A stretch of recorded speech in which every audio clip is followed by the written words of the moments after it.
My name is Noah Shaw, and behind me is the Thorlabs Mobile Photonics Lab experience.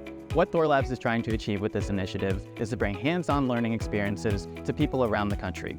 We've visited high schools, universities, and public events, and what we'd like to do today is introduce you to some of the people who make those events happen. Hi, my name is Celeste. I'm a photonics learning specialist. I started working at Thorlabs in 2024. My favorite thing about the mobile lab is getting to interact with the visitors and answer their questions and curiosities about the field of photonics. Hi, my name is Jeffrey Bloomer. I'm a mobile lab operations specialist, and I started with Thorlabs in 2024. The favorite part of my job is I get to meet new people every day, and I'm constantly learning and educating myself in photonics. Hi, my name is Bill Warger. I'm the Director of Photonics Education, and I've been at Thorlabs since 2012. The one thing I really didn't expect is how much people are really going to enjoy the mobile lab. The response has been phenomenal, and everyone's really excited to come in and see and learn new things.